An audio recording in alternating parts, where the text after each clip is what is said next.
Now, one final task here, because this is a planned failover, is to actually fail back the machine once we've proven success. Because this is a planned failover, well, we want to get that virtual machine back here into our production environment. That process continues right back here again under replicas, where we have a couple of different options. One is to undo the failover. Now, be careful with this one because what it actually does is power off the running VM replica and then powers back on the original virtual machine. And so if there are already changes that have occurred there to that replica over in that other site, well, those changes are going to get lost. So we don't want to do an undo failover here unless for some reason we just want to power on that virtual machine. We can make the failover permanent over there. I told you about making these failovers permanent in that we now remove the original virtual machine in the source site. We also don't want to do that. What we really want to do, if I can make my mouse work, is fail back to production right here. Let's choose now to fail back to production this SQL1 replica. For this, we will fail this back, so I'll choose the next button right down here. And I have a couple of options for where and how I'm going to complete the failback. To the original VM, in a different location, or to some other specified location. Now, in most cases with a planned failback, I probably want to go back to the original virtual machine. And the nice part about going to the original virtual machine is that I can do a quick rollback, essentially just syncing the changed blocks and not going through all the extra effort to complete a total failback to this location.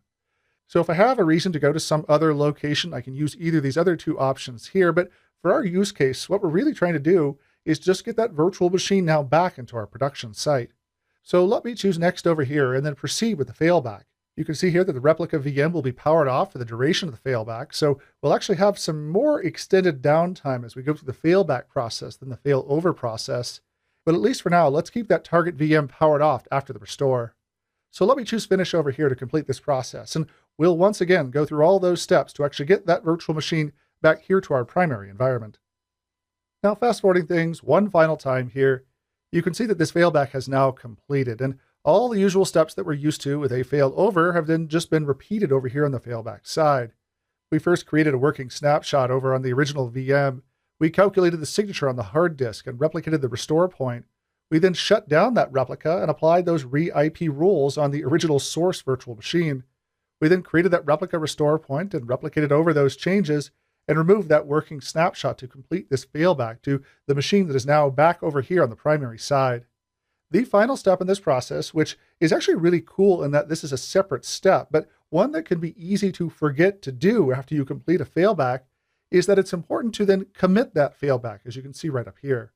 Once a failback completes, there are still some artifacts that are kept around just in case the failback was not entirely successful. And so the final step in this process is just to remove all those extra artifacts by committing the failback right back over here to our primary site. Again, this is the final step here. I include this mainly because sometimes you forget to do this, but this is the last very important step there in completing a failback of a virtual machine.